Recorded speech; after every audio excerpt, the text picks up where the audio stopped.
Okay, bismillahirrahmanirrahim. Assalamualaikum warahmatullahi wabarakatuh. Salam sejahtera, selamat petang. Apa khabar warga Facebook? Alhamdulillah anda bersama-sama lagi dengan saya pada petang ini. Hari ini sudah hari Selasa, 19 hari bulan Januari 2021. Alhamdulillah. Kita dapat bersama-sama lagi pada sesi FB Live petang ini bersama dengan saya, Dr. Ruhaizat bin Daud. Kepakaran saya ialah membantu kaum lelaki dewasa dan kanak-kanak untuk bersunat dengan selesa, cepat dan selamat bagi mendapatkan burung yang sihat, bersih dan menjadi idaman wanita. Saya juga adalah doktor perubatan keluarga yang membantu pasangan yang masih lagi belum dapat anak untuk membuat pemeriksaan awal kesuburan. Sebelum saya rujuk untuk berjumpa dengan doktor pakar kesuburan di hospital swasta ataupun hospital kerajaan. Alhamdulillah, kita dapat bersama-sama lagi pada sesi FB Live petang ini. Hari ini kita nak bincang pasal wanita pula, wanita yang obes. Kenapa wanita yang obes ataupun gemuk ataupun gempal ataupun berbadan besar ataupun BMI lebih 30 ni dia susah nak mengandung. Tapi ada orang beritahu saya, doktor, ada juga tu makcik-makcik tu badan gemuk pun tapi masih lagi boleh dapat anak. Itu kita akan bincangkanlah pada petang ini. Sebelum tu kita nak minta tolong you kasih tahulah. Cuba komen dulu anda dengar dari mana, boleh dengar dengan jelas ke tidak, boleh nampak dengan jelas ke tidak. Nampaknya cuaca mendung lagi, hopefully tidak banjir macam hari Ahad, Sabtu Ahad tu memang banjir teruk di KK. So hopefully anda semua dapat dengar dan boleh nampak muka saya dengan jelas. Saya nampak dekat sini Yuriza, Waalaikumsalam, Puan Nur Zita. Sesuai topik dengan diri saya. Okey, terima kasih untuk yang dah bersama-sama dengan saya. Tolong like, tolong love, tolong share, tolong tag kawan-kawan. Tolong like dan follow Klinik Sabah punya FB page. InsyaAllah kita akan sentiasa memberikan anda maklumat almost every day almost every day. And chill. Waalaikumsalam. Magdalena Michael. Waalaikumsalam. So terima kasih Siti Musliha dari Johor. Johor kat mana? Saya orang Muar tapi dah dekat KK dah lebih daripada 20 tahun. Okey. Sebelum saya cerita pasal kenapa wanita yang obes ni susah nak mengandung, kita nak kena define dulu. Kita kena tahu apakah definisi obes, definisi gemuk, definisi berbadan gempal, ataupun kita panggil truncal obesity. Maksudnya dia punya apa tu? Dia punya obes dia punya distribusi lemak dia pada, kalau wanita di pinggul dan perut, kalau lelaki kebanyakannya di perut. So bila kita cerita pasal gempal, gemuk, dia mesti ada dia punya klasifikasi dia. Inilah saya nak perkenalkan istilah namanya BMI. Mungkin anda pernah dengar kan BMI, Body Mass Index. Body Mass Index ni ialah kiraan. Sebenarnya anda boleh kira sendiri. Kalau sekiranya anda ada apps kan, anda ada handphone, anda boleh cari apps untuk BMI. BMI di mana dia tolong kirakan apakah nisbah anda punya tinggi dengan anda punya berat badan. Okey, tinggi dan berat badan. Kalau kita tengok kan di sebelah kiri ni, kalau anda punya nisbah tinggi dengan berat badan anda kurang dari 18.5, anda ni underweight lah, maksudnya kurus. Kurus. Orang utara cakap kurus. Untuk mereka yang berbadan normal, selalunya dia punya BMI dia antara 18.5 hingga 24.9. So ini untuk mereka yang dia punya nisbah tinggi dengan berat dia normal. Tapi untuk mereka yang mempunyai BMI lebih daripada 25 tapi di bawah 30 sampai 29, kita belum panggil obes lagi, tapi kita panggil overweight, lebih muatan, lebih berat. So mereka yang ada lebih berat ni, so lagi tinggi dia punya berat, lagi tinggi dia punya BMI, sebab kita tak boleh nak increase kita punya tinggi, tapi kita boleh increase kita punya berat dengan makan berlebihan. So mereka yang lagi tinggi anda punya BMI, kalau anda belum pernah beranak sebelum ini atau belum pernah mengandung sebelum ini, so dia punya peluang dia untuk mendapatkan anak, untuk mengandung jauh lebih rendah berbanding mereka yang sebelum dia beranak dia kurus. Sebab ada wanita kan, dia lepas beranak dia gemuk kan. Jadi sebenarnya dia punya fertility dia jauh lebih bagus berbanding sebelum dia beranak pun, sebelum dia mengandung pun memang dia punya BMI dia sudah masuk obes. Obes ni maksudnya dia punya berat badan lebih banyak dan menyebabkan bila kita kira dia punya indeks dia 30 dan ke atas. Untuk mereka yang lebih daripada 35, kita panggil extremely obese. So inilah inilah dia punya klasifikasi dia. Baru kita tahu di manakah berat kita. So kalau katakan anda tak tahu berapakah BMI anda boleh Google. Anda boleh Google aja. Google what is my BMI ataupun how to calculate BMI. Macam mana nak calculate BMI, ataupun ada apps kan? Apps anda boleh cari. Apps BMI calculator, tekan je dekat situ. Kalau anda punya BMI lebih daripada 30, maka anda diklasifikasikan sebagai obese. Jadi wanita yang mempunyai BMI yang tinggi, yang obese ni, dia punya kesuburan dia rendah. Nanti saya akan cakap, kita bincang kenapa mereka yang obese ni mempunyai fertility ataupun kesuburan dia rendah. Wih, ramai dah ni. Terima kasih untuk yang dah bersama-sama. Siti Muslim, Amoy, Az, dari Tuaran, Ria, Riana, Rara, Razali. Dah lama tunggu. Okey, terima kasih. Damia, Irfan, Nur, Safira, Nurina, Ria. Okey, mengena dengan saya. Okey. Nurina Indah, Damia. Okey. Jadi, saya sambung untuk apakah sebab kenapa mereka yang obese ni susah nak mengandung. Yang pertama, mereka yang obese ni, dia ada, saya lukis lah, hari ni kita lukis. Mereka yang obese ni dia ada adipose tissue, tisu lemak. Dia panggil tisu lemak. Tengok saya punya pen pun dah lari. Kejap saya ambil saya punya pen.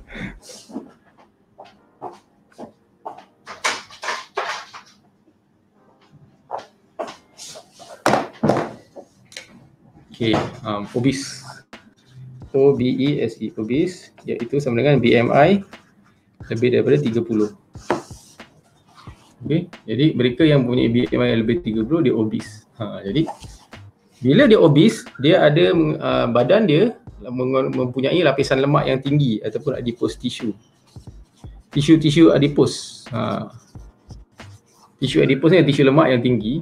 Bila tisu lemak ni tinggi, dia ada satu hormon antaranya ialah hormon leptin yang kita panggil leptin hormon yang dirembeskan daripada adipose tissue ni, yang mana dia akan mengganggu anda punya hypothalamus, otak, pituitary dengan kita punya kilang.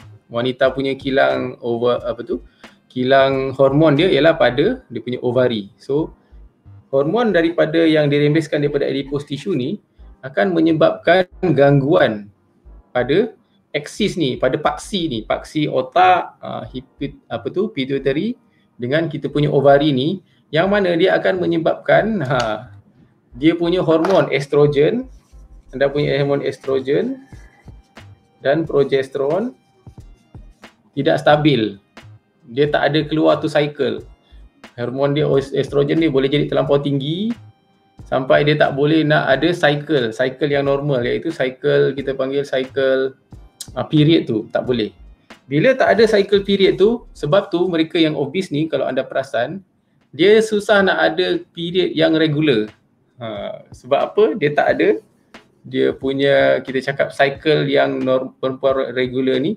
Dia ada estrogen naik turun, ada progesteron naik turun, dia ada hormon LH naik turun, FSH naik turun. Tapi mereka yang obese ni disebabkan oleh gangguan daripada hormon adipose yang keluar daripada adipose tissue ni, maka dia akan menyebabkan cycle tu tak ada. Cycle period tu tak ada. Bila tak ada cycle period, apa yang berlaku ialah tiada ovulasi berlaku. Ovulasi tak berlaku. Bila ovulasi tak berlaku, maka dia tidak subur lah. Tak ada ovulasi, tak ada ovum dikeluarkan. Bila tak ada ovum dikeluarkan, kalaupun dia bersama-sama dengan suami dia untuk mencuba untuk dapat anak, so sperma yang ada tu dia tak dapat mensenyawakan apa-apa. So ini menyebabkan tiada ovulasi daripada hormon yang tak stabil. Itu yang pertama lah. Yang kedua, adipose tissue ni juga dia boleh menyebabkan kita cakap gangguan pada insulin. Insulin pula. Kedua, dia ganggu pada hormon insulin. Yang mana insulin ada banyak dihasilkan, tapi masalahnya kita punya sel tu dia tak boleh kenal insulin tu. Kita panggil insulin resistance. Mereka yang buang darah besar ni disebabkan oleh faktor hormon dia yang tak stabil tu, dia menyebabkan insulin resistance. Bila insulin tidak dikenali di dalam sel, maka dia boleh menyebabkan yang kita panggil diabetes. Diabetes. Malah insulin resistance ni juga dia ada kaitan dengan yang ketiga ialah apa? PCOS. Polycystic Ovarian Syndrome. Polycystic Ovarian Syndrome ni juga mungkin disebabkan ada kaitan juga daripada hormon yang tak stabil, yang mana mungkin ada folikel di dalam ovari anda tu. Sebab ovulasi perlu berlaku daripada di dalam ovari, tapi bila ovari tu, katakan anda punya ovari tu ada banyak folikel dihasilkan, yang konon-kononnya ada ovum di dalam tu, tapi dia tak pecah, dia telur folikel tu tak pecah. Bila folikel tu tak pecah, akhirnya dia akan jadi cyst, polycyst. Cyst, dia akan jadi cyst. Jadi anda punya ovari tu dia begini, bila kita scan kan ada nampak macam banyak cyst di dalam tu, akibat daripada ovulasi tak berlaku. Bila ovulasi tak berlaku, maka folikel tu dia akan stay jadi macam tu, tapi apa yang berlaku, cecair akan berkumpul dalam ni, dia akan nampak macam cyst. Jadi bila kita scan, dia nampak macam ada banyak cyst di dalam. So inilah yang sebenarnya berlaku. Mereka yang mempunyai berat badan yang tinggi, dia ada kaitan dengan dia punya hormon tak stabil. Bila hormon tak stabil, dia menyebabkan tak ada ovulasi berlaku, yang mana dia juga disebabkan oleh daripada dia punya cycle dia tak regular, dan dia juga ada kaitan dengan PCOS dan juga kencing manis. Jadi apakah solusi dia? Solusi dia ialah memang susah, tapi ia boleh dilakukan. Selalunya saya suggest untuk saya punya patient yang ada PCOS, yang berat badan besar. Sebab kemarin pun ada satu couple, couple yang datang untuk berjumpa dengan saya pasal masalah ni lah. Masalah masih lagi belum dapat anak lepas berkahwin 3 tahun. Dia tengok rupa-rupanya wanita dia punya suami dia okey, tapi wife dia mempunyai BMI dia 30. So memang obese lah. Bila kita tanya, memang dia punya period sangat sikit. Dia tak ada period yang regular. Dia tak ada senggugut pun, sebab selalunya mereka yang PCOS ni dia jarang sangat ada senggugut. Sebab dia tak ada ovulasi tak berlaku. Badan dia besar. So apa yang selalunya saya buat, saya akan suruh mereka buat scan dululah, buat scan TVS untuk tengok, pastikan yang sebenarnya anda punya ovari tidak ada PCOS. Itu yang kita nak. Lepas tu kita juga akan ambil darah untuk tengok dia punya hormon dia. Okey? Boleh faham tak ni? So apakah tindakan kalau sekiranya anda mempunyai BMI yang tinggi? Apa yang anda nak buat? Selalunya saya akan suruh mereka buat 2 perkara. Pertama, nak kena diet. Kena diet. Diet control. Saya faham dalam PKP ni memang susah nak diet. Sebab dapur dengan tempat kerja anda tu hanya beberapa langkah saja dekat. So peti ais pun sangat dekat kan. So susah nak diet control. Tapi kena buat juga. Dengan target kurang, target dia ialah 1 kilo hingga 2 kilo sebulan. Ini adalah target dia. Target dia kita nak kurangkan anda punya berat badan tu 1 hingga 2 kilogram sebulan. So mungkin dalam 6 bulan anda boleh kurang antara 6 hingga 10 kg. Kalau yang disiplin dia bagus, kadang boleh sampai 10 kg. Kalau disiplin tak bagus, boleh kurang 6 kg. Sebab lepas 6 bulan kan. Sebab apa? Sekiranya anda boleh kurangkan berat badan anda 5% sahaja daripada berat asal. Contoh berat asal anda 80 kilo kan. Kalau anda boleh kurangkan pergi 75 kg, sebenarnya anda punya peluang untuk pregnant lebih tinggi. 5% je daripada berat badan asal, anda punya peluang untuk dapatkan anak, dapatkan zuriat lebih tinggi. Ini yang pertama, diet and control. Yang kedua, diet control ni ada banyak macam-macam lah, boleh Google. Ada orang cakap, doktor boleh tak saya puasa? Boleh, puasa Isnin Khamis, dapat pahala lagi. Kalau tak nak puasa, kalau yang bukan Muslim mungkin boleh buat intermittent fasting, pun boleh juga. Ataupun nak nak puasa karbohidrat, boleh juga. Ataupun cuma, itulah, dia ada banyak cara. Ataupun diet suku-suku separuh pun boleh juga. Ketogenic diet, cubalah Google, tak ada masalah.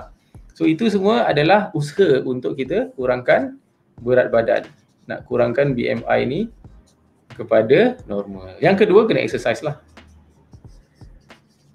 Cakap memang senang tapi nak buat susah. Saya kena terus terang lah, saya pun kadang-kadang labs ni exercise. Exercise dia punya target dia 20 hingga 30 minit 3 kali, at least 3 kali seminggu. So kalau tak dapat 3 kali seminggu, boleh dapat 2 kali seminggu pun okey. Mungkin hanya Sabtu Ahad. Sabtu Ahad. Kalau sekarang still boleh jogging kan? Boleh jogging, boleh buat brisk walking, boleh lah 2-3 round taman ke apa ke. Kalau tak ada anjing, senang sikit lah. Kalau taman rumah saya tu memang banyak anjing, so susah nak kena keluar juga. Tapi boleh juga go jogging kan, jogging, cycling. Boleh buat, kalau ada treadmill dekat rumah pun boleh, untuk target dia punya berat badan. Itu je. Dia tak ada sebenarnya tak ada formula ajaib. Tak ada formula ajaib. Kalau katakan pergi jumpa doktor pun, yes, doktor mungkin boleh bagi ubat subur, mungkin boleh bagi Clomid, mungkin boleh bagi ubat untuk regulate period. Ini semua adalah untuk membantu. Tapi sekiranya anda tak dapat nak kurangkan BMI ni, maka sukar untuk anda pregnant. Kalau katakan anda pregnant pun kan, anda punya anda punya berat badan yang tinggi ni, pregnancy pun ada risiko. Ada risiko sebab mungkin kandungan tu tak boleh bertahan. Mungkin keguguran pada awal kandungan. Ataupun mungkin dia punya pregnancy tu boleh berterusan, tapi mungkin ada risiko untuk dapat kencing manis. Contoh kencing manis waktu mengandung. Mungkin juga risiko untuk dapat darah tinggi waktu mengandung. So ini semua risiko-risiko untuk mereka yang mempunyai berat badan yang berlebihan. Lepas tu kalau katakan anda kena kencing manis, nanti baby pula kena kencing manis pula. Susah lagi. So itu adalah risiko-risiko sekiranya dah mengandung. Tapi kita nak cerita pasal yang sebelum ni. Apa yang anda boleh buat? Inilah dua anda boleh buat. Kalau tanya saya, ada ubat tak? Saya tak ada ubat. Ubat memang tak ada. Dia sebab apa? Bila berat badan besar ni, dia kena jaga disiplin makan. Disiplin makan. Itu je. Kalau boleh elakkan daripada minum gula, itu sangat bagus. Itu sangat bagus. Especially yang minum 3-in-1 tu. Okey? Banyaknya soalan. Okey, saya cuba tengoklah ada soalan-soalan yang boleh saya jawab. Princess Patra, ada ubat untuk mengawal keputihan. Keputihan pula. Keputihan ubat ni kena dapatkan daripada doktor lah. Hari ni kita tidak cerita pasal keputihan, tapi apapun keputihan, kalau ada jangkitan, dia ada dua je. Keputihan sama ada jangkitan kuman atau jangkitan fungus. Itu dua. Dua-duanya mempunyai rawatan berbeza, kena jumpa dengan doktor. Princess Patra. Madia, Waalaikumsalam. Dari betul semua PKP ramai yang naik badan. Betul, Nurul Naziah, kan saya dah cakap. Tempat kerja, tempat anda buat kerja kan, work from home kan, sekarang semua work from home konon. Work from home, dia punya meja tu, itu adalah meja makan dia. So peti ais sebelah je, buka peti ais, minum, makan sambil buat kerja. So itu yang menyebabkan tak boleh nak kontrol diet, berat badan meningkat, maka ini akan meningkatkan risiko anda untuk dapat masalah-masalah yang saya cakap tadi. Hormon tak stabil, estrogen, progesteron tak stabil, tak ada ovulasi. Mereka yang ada PCOS, tak ada ovulasi, ada insulin resistant, ada kencing manis. So, ada banyak isu. Okay?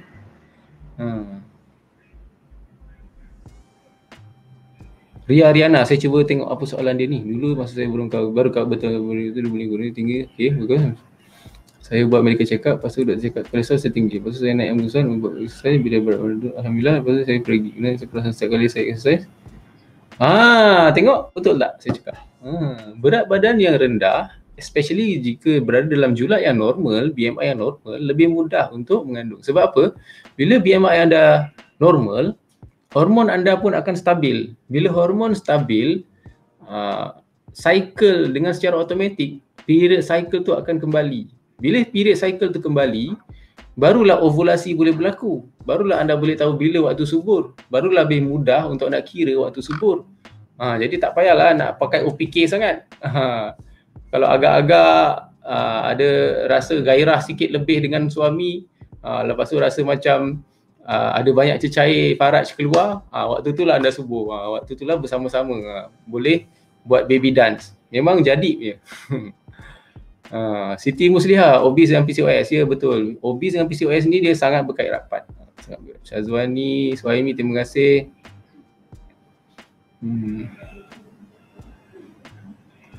Jamia, doktor saya overweight. Sebelum ni pernah mengandung, tapi rancang sendiri. Sekarang anak sudah 6 tahun, kiranya nak mengandung. Tapi sukar untuk hamil. Apa sebabnya? Sebab overweight lah.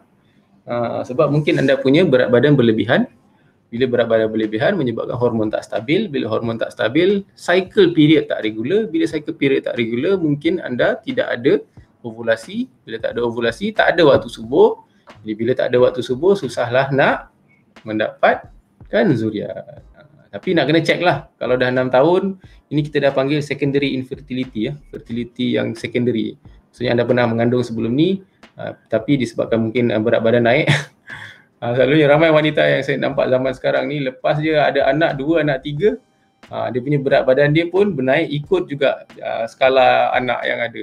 Lagi banyak anak dia, lagi besar badan dia. So sebenarnya itu tak sepatutnya berlaku kalau sekiranya anda boleh jaga anda punya diet dan exercise. Yes, macam PCOS, betul, Amoy S.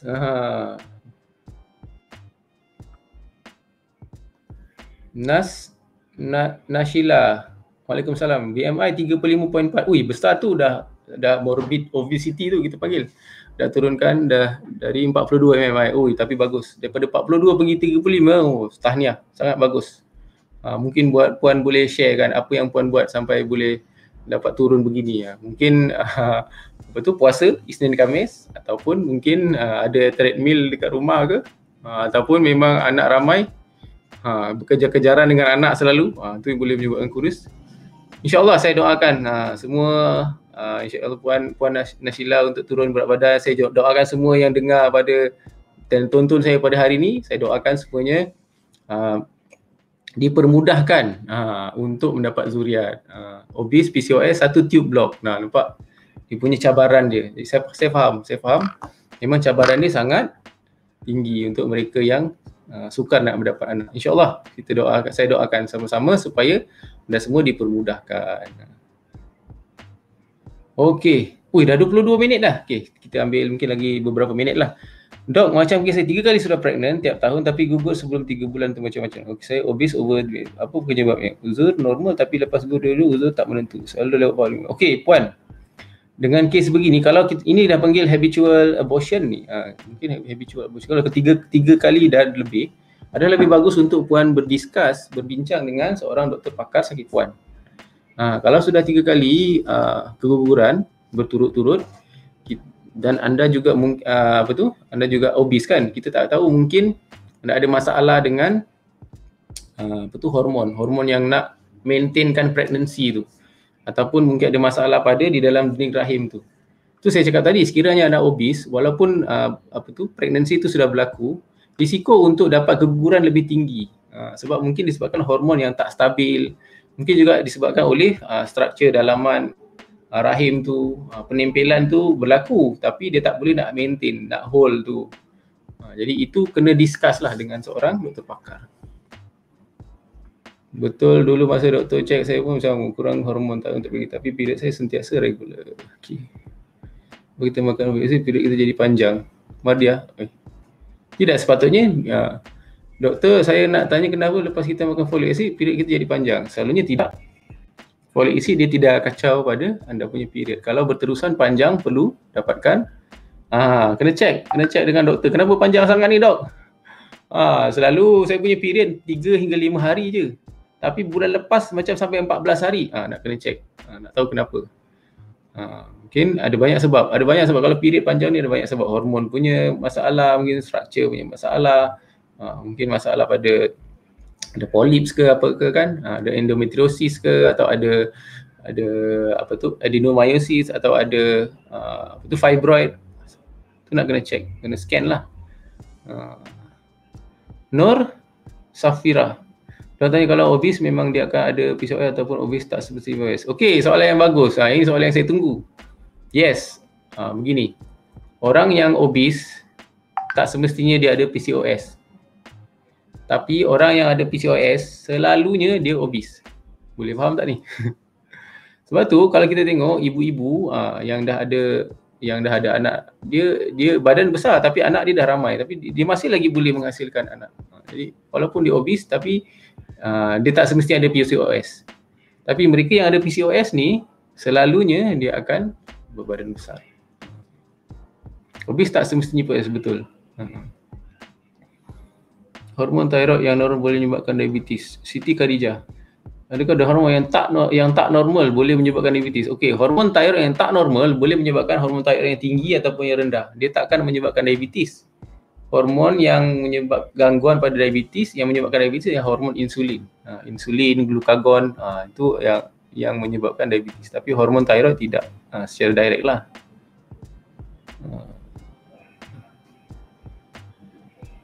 Dr. Haizat, folic acid membantu, ada cadangan ubatan lain. Ubat saya pun tak pasti dia ubat apa. Marlisa cakap,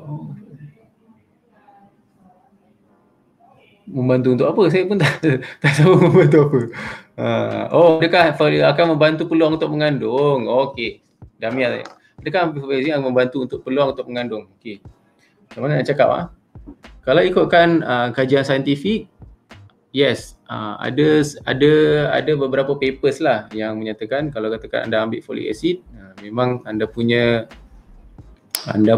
apa tu, peluang untuk mengandung ada lebih sikit tinggi. Tapi tak boleh harapkan folic acid sahaja. So folic acid ni betul, dia sangat penting untuk penghasilan darah merah yang sihat pada ibu, pada bakal baby. So dia macam preparekan diri anda untuk pregnant. Cuma kalau ada ambil folic acid sahaja pun, tapi kita tidak rawat anda punya PCOS pun tak boleh juga. Still PCOS tu kena dirawat walaupun anda ambil folic acid. Ramai sangat kenalan yang ada masalah ni. Okey, harusnya kalau kedudukan rahim ke belakang masih susah nak ambil ke? Okey, ada susah sikit lah, tapi still dia boleh mengandung. Kalau kedudukan ke belakang, yang ni retroverted uterus. Uterus dia terbalik ke belakang. Memang ada sikit susah nak hamil, tapi dia boleh hamil.